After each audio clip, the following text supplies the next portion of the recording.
Tonight, skyrocketing inflation. The cost of goods soaring over 6% since last year, the highest rate of inflation in 3 decades. We're looking at all the tools in our arsenal. What they've done already is produce rapid inflation. And as the nation heads into the holidays, food banks stretched to the max. The increase in food prices is a real challenge. Plus the latest on COVID-19 and a sacred task. For the first time in nearly 100 years, the public allowed to walk and lay flowers in front of the tomb of the unknown soldier. All this and more tonight on Faith Nation.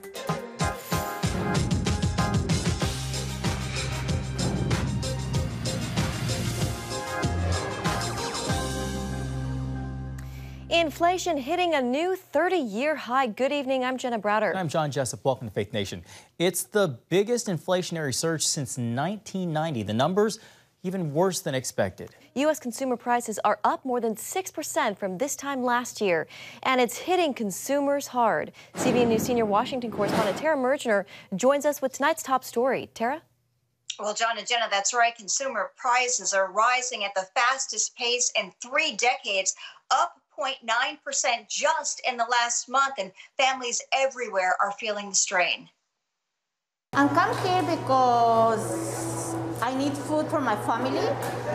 You know why? Because the stores is very expensive, the food, and my money is not enough. Food banks from California to Virginia on the front lines as surging food prices and supply chain issues take their toll on family budgets. The purchasing product is starting to get a little difficult because of the break in the supply chain. At some pantries, even staples like peanut butter, which now costs double what it did a year ago, is in short supply, let alone having enough stuffing and cranberry sauce for Thanksgiving and Christmas. The increase in food prices is a real challenge for meeting the needs of people who are struggling to put food on the table across the country. Our food banks are seeing prices that are 2 to 3 times what they were just 9 months ago. The combination of supply chain disruptions, lower inventories, and labor shortages spiking prices even more than anticipated in October. So labor shortages tied up with logistics challenges, I think, are probably the sort of proximate causes for most of the prices increases we're seeing. The Consumer Price Index, which includes a range of products from food and rent to healthcare, up 6.2% from a year ago, exceeding the 5.4% rise in September. This with fuel prices soaring more than 12% last month alone, part of a 59% plus increase over last year. We're looking at all the tools in our arsenal. We're very concerned about the impact of high energy prices on consumers, especially as we enter the colder months.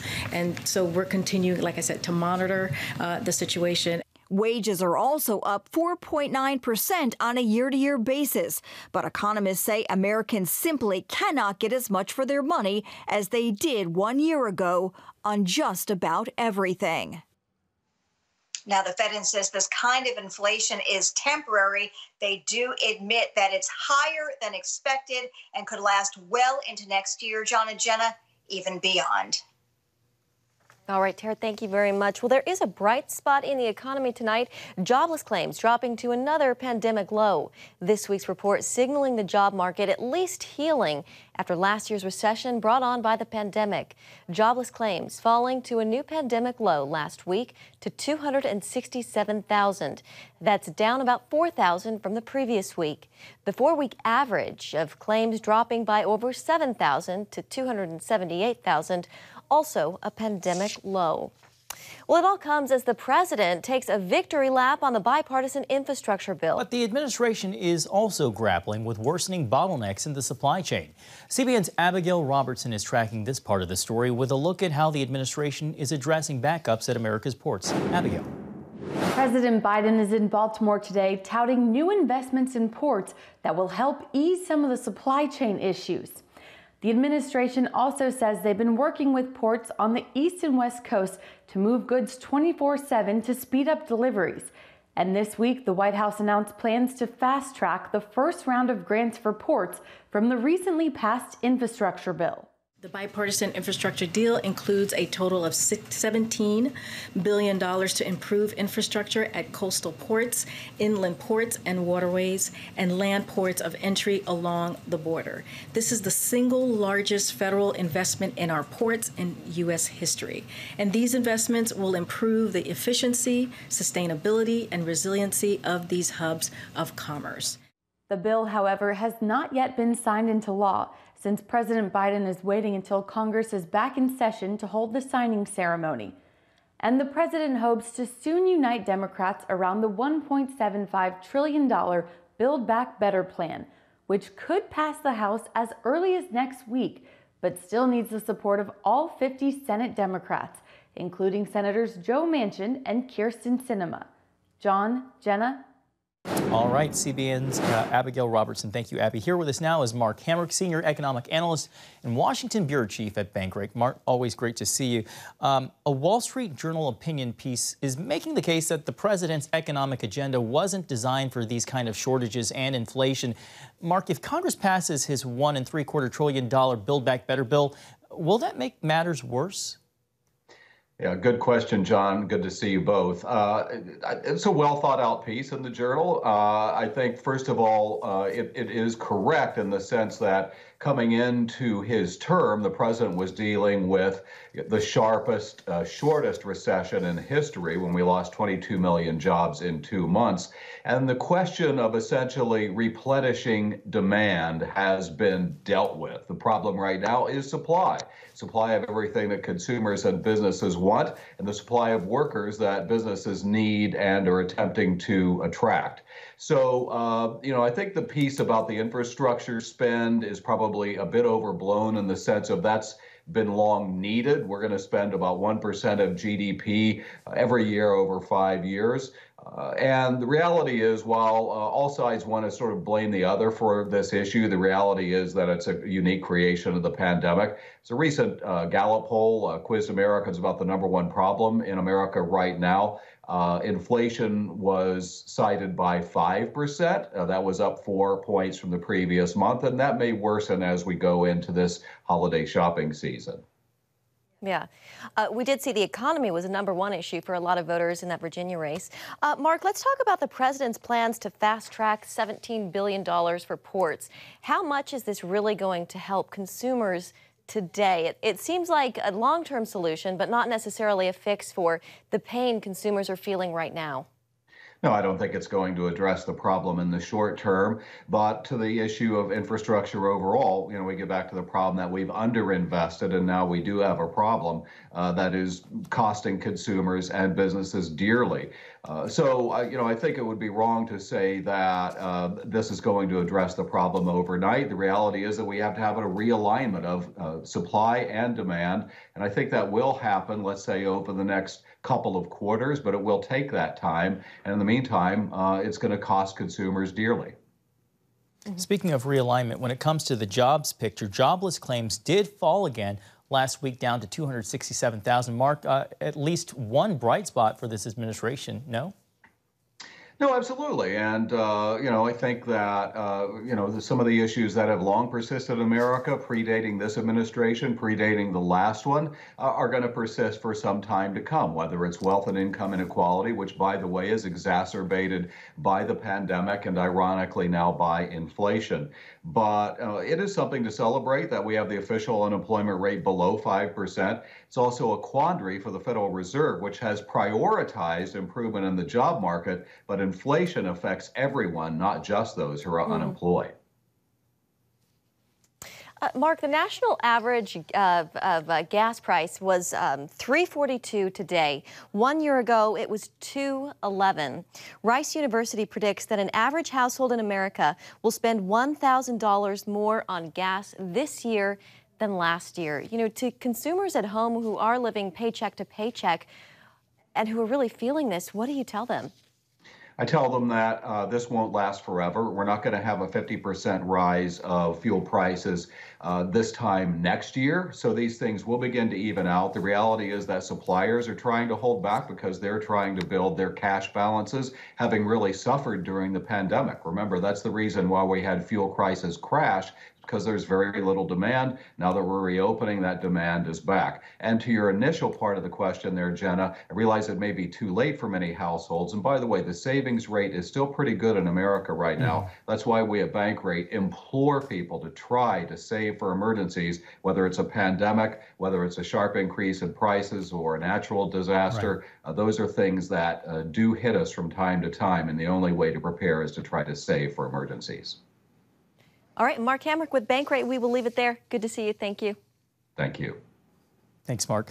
Turning now to Wisconsin, courtroom drama in the trial of Kyle Rittenhouse, the young man charged with shooting and killing 2 men and wounding a third during a chaotic protest in the streets of Kenosha last year.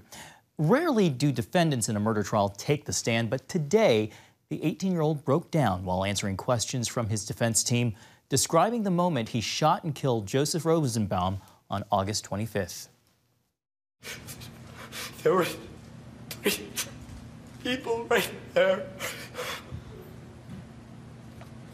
Take a deep breath, Kyle.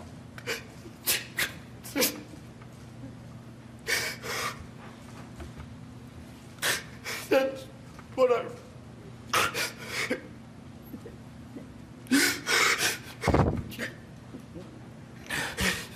run. We're going to just take time for our break anyway. Defense lawyers for Rittenhouse, who faces life in prison, asked for a mistrial. The judge said he'd consider the motion while allowing the case to proceed for now. In the fight against COVID-19, nearly 1 million children have now received at least their first dose of the vaccine.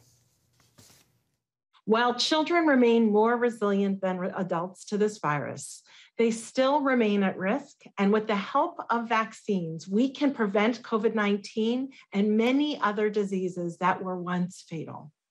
COVID-19 vaccines for children have the potential to protect more than just our children's physical health. As more children receive the vaccine, there are new questions now over whether kids need to wear masks at schools. And as the White House sticks to an order requiring all companies with 100 or more employees to ensure their workers are vaccinated, Pfizer is requesting the FDA authorize its booster for anyone 18 and older. Coming up, the latest in the legal wrangling between the House Select Committee investigating the Capitol riot and former President Trump in his bid to keep his White House records private. Well, welcome back. Trying to keep his private White House records concealed, former President Trump is appealing the ruling of a federal court judge who sided with congressional investigators into their probe into the origins of the January 6th Capitol riot. The latest tit-for-tat over records coming as the House Select Committee investigating the attack issues more subpoenas for former Trump aides. The latest additions include former White House Press Secretary Kayleigh McEnany, Stephen Miller, the former president's senior advisor, and John McEntee, former White House personnel director. Those follow 6 other subpoenas, including former National Security Advisor Michael Flynn, Attorney John Eastman, who drafted a memo laying out a strategy for the vice president to possibly reject certification of state electoral votes, and former New York Police Commissioner Bernard Kerik, who allegedly took part in a January 5th planning meeting. Trump ally Steve Bannon is facing potential criminal charges after being held in contempt of Congress for refusing to testify before the committee. And here with us now, CBN chief political analyst David Brody. David, thanks for coming back every day on Faith Nation. You know, these subpoenas show that the Select Committee is really stepping up the pressure. David, where do you see this headed? This is going all the way to the Supreme Court on the records specifically. We know about the federal judge there. That's going to the Supreme Court, no doubt. As for Kayleigh McEnany and Stephen Miller, they're not going to say a word. They're going to go the Steve Bannon route, I think, for sure. And then we'll see how that plays out legally. I think a guy to watch is a guy named Keith Kellogg. I mean, he's the former National Security Advisor for Vice President Mike Pence. He actually spoke to Philip Rucker and a couple other Washington Post folks for some books. And so you wonder if he's going to talk to the committee about a few things. I think that's going to be interesting to see going forward. Yeah, we'll wait and see. President Biden begins his victory lap on infrastructure in Baltimore, David. It's seen as, the first stop in a national tour highlighting his agenda. Meanwhile, as we've mentioned, Americans are still dealing with inflation's rising prices and supply chain bottlenecks. Is this victory lap a bit premature? Well, you know, leave it to a politician, a president, whether it be Republican or Democrat, to take a victory lap. And, you know, let's be honest, with Joe Biden, you know, take it. Take the victory lap, because it's been a pain in the you-know-what for a very long time for this president. So it's not really, you know, he can go ahead and take the victory lap. The problem is that you've got this reconciliation bill ahead of him, and that's going to be very, very difficult. That will be a real victory lap. This one is a little bit more tempered. Yeah, part of that might be also selling it, you know, telling the American people what's in this plan, how they might benefit. Yeah, John. And just for clarification, when David said pain in the you-know-what, he meant pain in the neck. Meanwhile, David, former President Trump is bashing both the bipartisan bill and fellow Republicans who supported the measure. But then you have Senate Minority Leader Mitch McConnell, who said he was, quote, delighted about the bill and the improvements that it would bring to his home state of Kentucky. David, how do Republicans navigate bipartisanship moving forward? I mean, I tell you what, the Republican Party, and you have Mitch McConnell, the Senate minority leader in the Senate, saying he's delighted that Nancy Pelosi passed the infrastructure bill. What world am I living in? It just boggles the mind, and this is exactly why Trump gets more oxygen and the MAGA movement gets more oxygen. They want more of a populist party. They don't want the same old establishment Republicans. And I've got to tell you, the reason Mitch McConnell said that, let's be honest, it's because it's good for Kentucky as it relates to whether it be bridges, roads, and all of that infrastructure. The problem is only 11% of the bill is infrastructure. The rest of it is a lot of climate change programs, a lot of Green New Deal gobbledygook. And so, look, in terms of the way forward, Joe Manchin is the iceberg right ahead, and Kirsten Sinema as well. Yeah. All right, David Brady, we will leave it there. It's good to have you with us in studio tonight. Thanks, David. Thanks, David. Well, November is National Adoption Awareness Month. When we come back, why it's critical for Christians to care for the least of these and consider adopting now more than ever. The COVID-19 pandemic has orphaned 1.5 million children around the world, but globally and in the U.S., adoptions are declining. A new report outlines the data collected by the CDC, USAID, the WHO, and World Without Orphans. And it shines a light on the spike in the number of children who lost a mother, a father, grandparent, or caregiver to complications from COVID-19. The report, Children, the Hidden Pandemic 2021, emphasizes that the effects of the pandemic on children are lifelong and intergenerational. And here with us now is Kirby Newell, president of Lifeline Children's Services. Herbie, welcome. It's great to have you with us tonight. So that number is stunning. 1.5 million children orphaned by COVID-19. Is this a global crisis? Yes, for sure. And the truth of the matter is we had a global crisis before COVID-19, and COVID-19 has really just exacerbated the crisis that we had already. And it's made it even more difficult for aid to get to these children because of travel being halted or travel becoming much more complicated. And so it's just getting worse as the days go on. Herbie, worldwide and domestically, the number of adoptions is on the decline. What's behind that? Well, so a lot of that is some added bureaucracy to the system. And unfortunately, in a lot of countries, they aren't set up for the mechanisms that allow for a clean, good, ethical intercountry adoption. And so that has really, as bureaucracy has gone up, as standards have gone up, it's been harder for some countries to comply.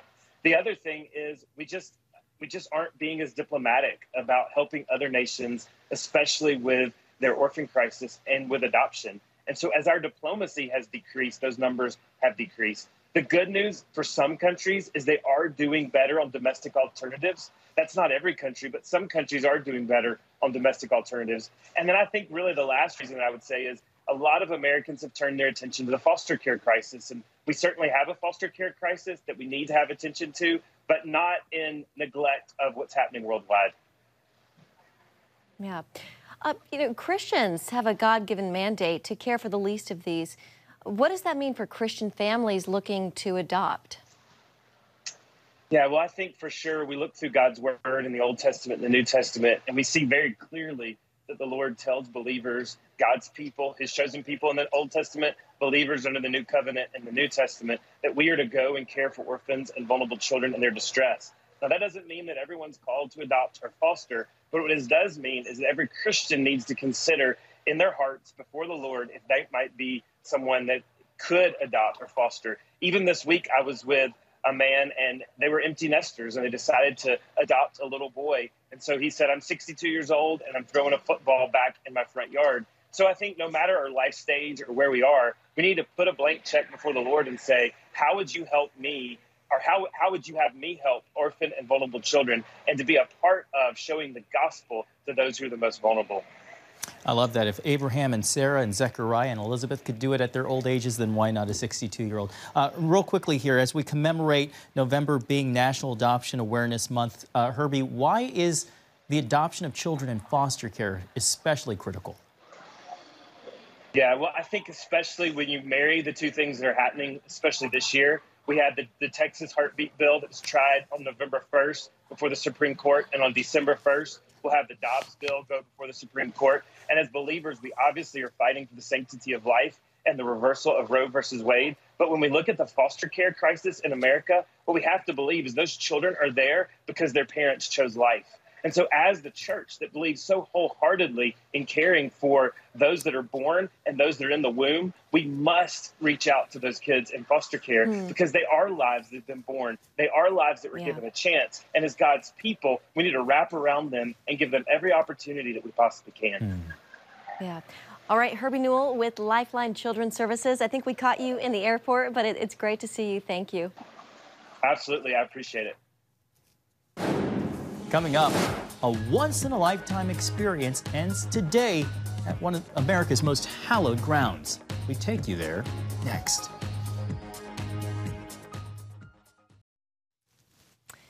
Finally tonight, for the first time in nearly a century, the Tomb of the Unknown Soldier is allowing guests to walk on the plaza and lay flowers in front of the Arlington Cemetery tomb. The rare opportunity falls on the tomb's centennial, marking 100 years since its creation and the funeral of an unknown World War I vet. Tuesday's opening began with members from the Crow Nation placing flowers at the tomb and ends today with a benediction by the Army Chief of Chaplains. The tomb is the final resting place for 3 unknown U.S. service members. It is also a symbol of American service and sacrifice. What a great opportunity. Yeah, what a beautiful place. A somber place, but beautiful. Absolutely. All right, have a great evening. See you tomorrow.